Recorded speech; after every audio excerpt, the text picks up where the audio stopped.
Hello दोस्तों, नमस्कार। आप सभी का स्वागत है आपके अपने यूट्यूब चैनल एक्सेस एकेडमी पर। साथियों, आज की इस वीडियो में मैं आप सभी लोगों के लिए हिंदी का प्रैक्टिस सेट नंबर 11 लेकर के आया हूं, जो आप सभी के VDO re exam, UP triple SC PT exam, BEd entrance exam, SSC MTS exam, UP TET, super TET और अन्य सभी प्रतियोगी परीक्षाओं के लिए काफी महत्वपूर्ण है, जहां पर हिंदी के प्रश्न पूछे जाते हैं। तो साथियों, वीडियो में आगे बढ़ने से पहले छोटी सी रिक्वेस्ट है कि प्लीज वीडियो को लाइक करें, दोस्तों में शेयर करें। आगे की तैयारी फ्री ऑफ कास्ट जारी रखने के लिए चैनल को सब्सक्राइब करके बेल आइकन जरूर दबाएं। तो आइए साथियों, शुरू करते हैं आज का वीडियो। प्रश्न संख्या 1 देखते हैं। सबसे पहले निर्देश पढ़ते हैं। प्रश्न संख्या 1 से 5 दिए गए वाक्यों में रिक्त स्थानों में उचित शब्द भरने के लिए 4 विकल्प दिए गए हैं। आपको उपयुक्त विकल्प का चयन करना है।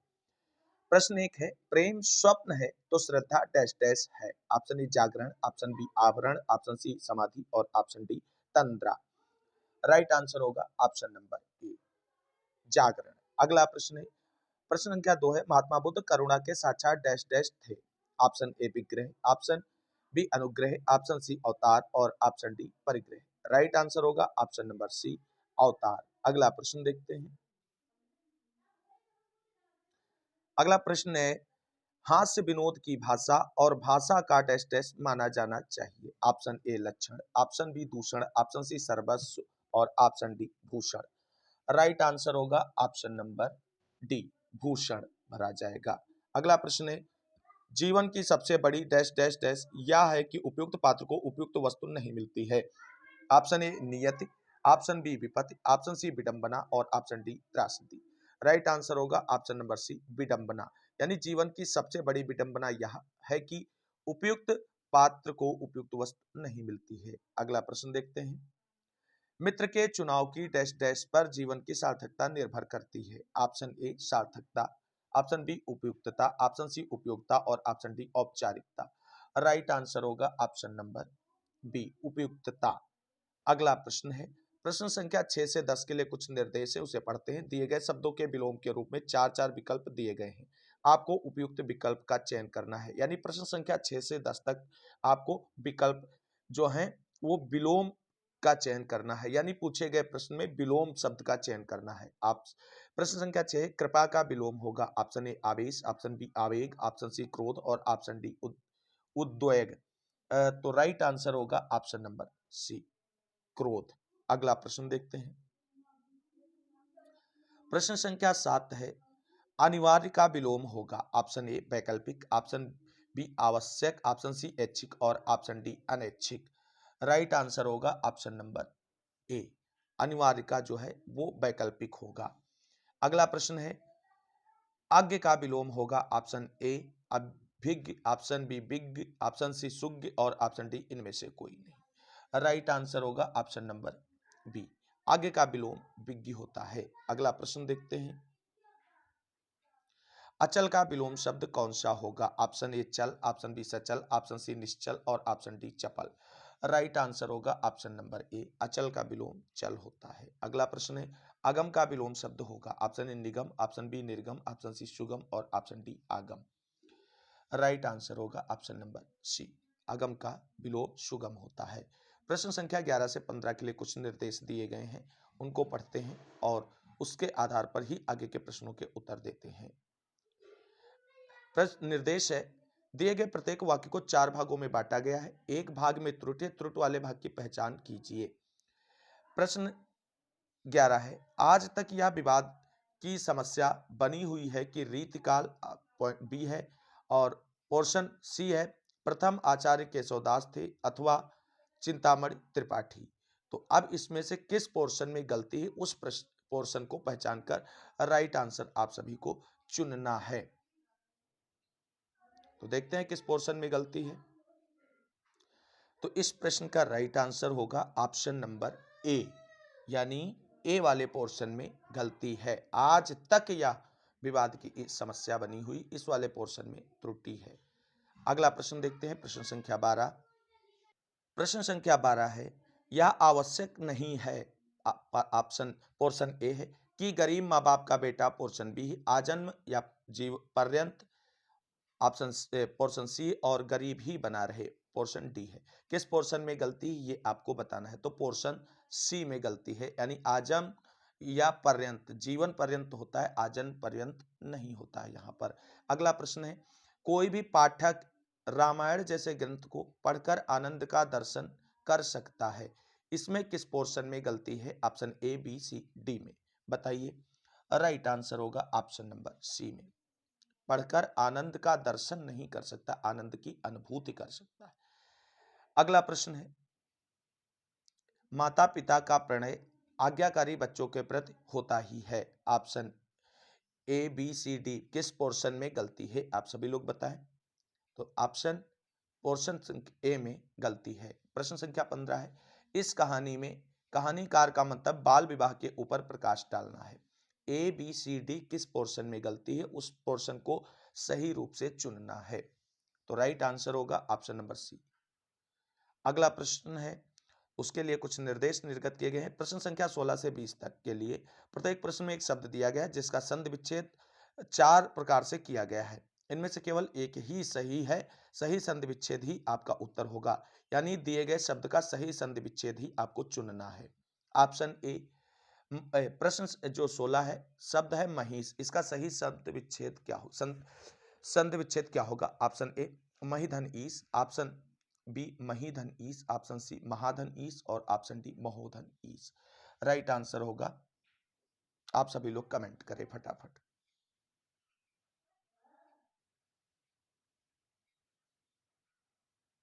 क्या होगा? राइट आंसर इसका होना चाहिए ऑप्शन नंबर सी। अगला प्रश्न देखते हैं।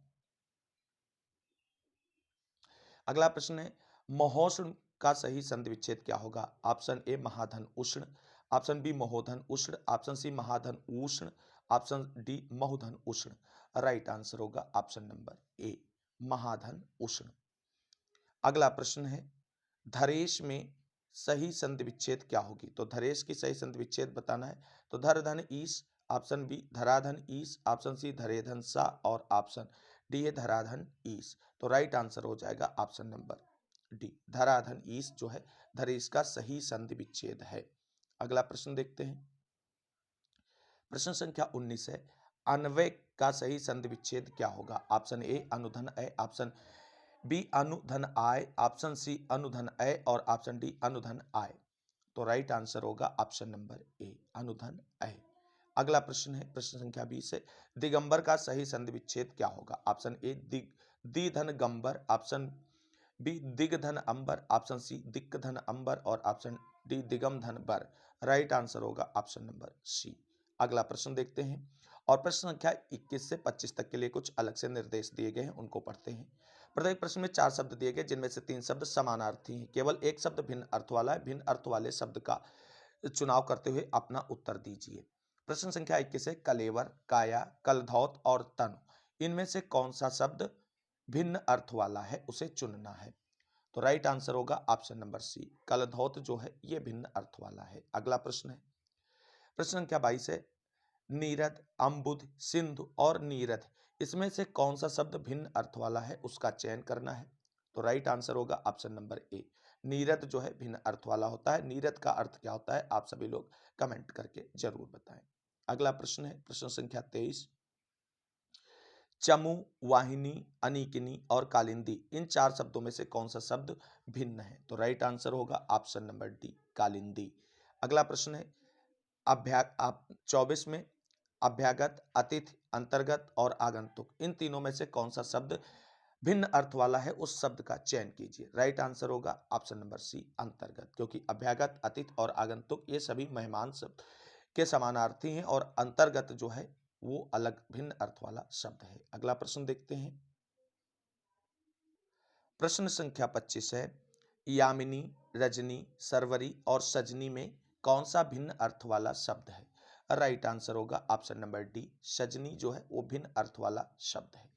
अगले प्रश्नों के लिए कुछ निर्देश है, निम्नलिखित वाक्यों के लिए दिए गए विकल्पों में से उचित पद छांटिए, यानी वन वर्ड सब्स्टिट्यूशन शब्द वाक्यों के लिए एक शब्द वाले प्रश्न पूछे गए हैं। प्रश्न संख्या 26 है, वह बालक जिसे गोद लिया गया हो। ऑप्शन ए दत्तक, ऑप्शन बी अंकित, ऑप्शन सी औरस और ऑप्शन डी रेहतुआ। तो राइट आंसर होगा ऑप्शन नंबर ए जिस जिसे गोद लिया जाता है उस बालक के लिए दत्तक शब्द का प्रयोग किया जाता है। अगला प्रश्न है, जिसको प्रसन्न करना कठिन हो। ऑप्शन ए आशुतोष, ऑप्शन बी दंभी, ऑप्शन सी दुराराध्य और ऑप्शन डी क्रोधी। तो राइट आंसर होगा ऑप्शन नंबर सी दुराराध्य। अगला प्रश्न है, पाप करने के बाद स्वयं दंड पाना क्या कहते हैं, इसके लिए कौन सा एक शब्द होगा। ऑप्शन ए प्रायश्चित, ऑप्शन बी पश्चाताप, ऑप्शन सी प्रताड़ना, ऑप्शन डी इनमें से कोई नहीं। राइट आंसर होगा ऑप्शन नंबर ए प्रायश्चित। अगला प्रश्न है, जिसका इलाज ना हो सके उसके लिए एक शब्द कौन सा होगा। ऑप्शन ए असाध्य, ऑप्शन बी दुस्साध्य, ऑप्शन सी क्लिष्ट और ऑप्शन डी असोच। राइट आंसर होगा ऑप्शन नंबर ए असाध्य। अगला प्रश्न है, जो धन को व्यर्थ व्यय करता हो उसके लिए क्या शब्द यूज करेंगे। ऑप्शन ए कृपण, ऑप्शन बी मितव्ययी, ऑप्शन सी अल्पव्ययी, ऑप्शन डी अपव्ययी। राइट आंसर होगा ऑप्शन नंबर डी अपव्ययी शब्द करेंगे। बाकी सब शब्द जो है उनके अर्थ हैं जिस जो धन कम खर्च करता है। अगला प्रश्न है, अगले प्रश्नों को पढ़ने से पहले कुछ निर्देश दिए गए हैं। निम्नलिखित वाक्यों में रिक्त स्थान की पूर्ति के लिए उपयुक्त विकल्प का चयन कीजिए। आप ठीक है। प्रश्न संख्या 31 है, राष्ट्रपति ने लोकसभा डैश डैश कर दी। ऑप्शन ए भंग, ऑप्शन बी खत्म, ऑप्शन सी समाप्त और ऑप्शन डी स्थगित। राइट आंसर होगा ऑप्शन नंबर ए भंग कर दी। अगला प्रश्न है, देश की डैश डैश बनाए रखना हमारा प्रथम दायित्व है। ऑप्शन ए व्यवस्था, ऑप्शन बी एकता, ऑप्शन सी सरकार और ऑप्शन डी आजादी। राइट आंसर होगा ऑप्शन नंबर बी एकता बनाए रखना हमारा प्रथम दायित्व है। अगला प्रश्न है, लोकतंत्र की सफलता के लिए जनता को डैश डैश डैश होना चाहिए। क्या होना चाहिए। ऑप्शन ए शिक्षित, ऑप्शन बी अनुशासित, ऑप्शन सी जागृत और ऑप्शन डी सभ्य। राइट आंसर होगा ऑप्शन नंबर ए शिक्षित होना चाहिए। अगला प्रश्न है, सबका भला चाहने वाला जो होता है उसे क्या कहते हैं। ऑप्शन ए नेता, ऑप्शन बी संत, ऑप्शन सी समाजसेवी और ऑप्शन डी गुरु। राइट आंसर क्या होगा,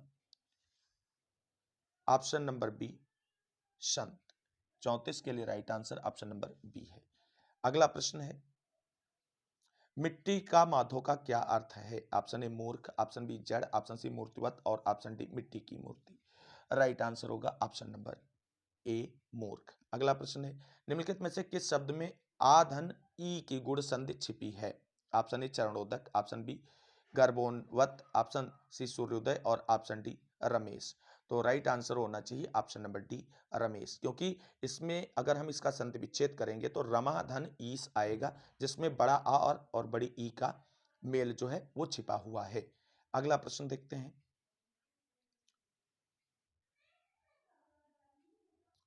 अगला प्रश्न है, निम्नलिखित में से कौन सा बहुव्रीहि समास है। ऑप्शन ए राजकाज, option B Raja Rani, option C राजतिलक और ऑप्शन डी धर्मराज अर्थात युधिष्ठिर। राइट आंसर होगा ऑप्शन नंबर 37 के लिए कौन सा राइट होगा, बहुव्रीहि समास। राजकाज मतलब राजा का काज, राजा रानी इसमें तो द्वंद्व समास हो गया, दोनों पद प्रधान हो गए। राज तिलक राजा का तिलक तत्पुरुष समास है, ये दोनों तत्पुरुष समास है। राइट आंसर होगा ऑप्शन नंबर क्या होगा, ऑप्शन नंबर डी होगा धर्मराज। जब कभी कोई अन्य पद प्रधान हो वहां पर होता है बहुव्रीहि समास। अगला प्रश्न है, लोकप्रिय शब्द में कौन सा समास है। ऑप्शन ए तत्पुरुष, ऑप्शन बी अव्ययीभाव, ऑप्शन सी कर्मधारय और ऑप्शन डी बहुव्रीहि। राइट आंसर होगा ऑप्शन नंबर बी। क्या ऑप्शन बी सही होगा। इस प्रश्न का राइट आंसर आप सभी लोगों को कमेंट करना है। लोकप्रिय शब्द में कौन सा समास होगा, आप सभी के लिए छोड़ रहे हैं ऑप्शन ए या बी, कौन सही होगा ये आप सभी लोग कमेंट करें।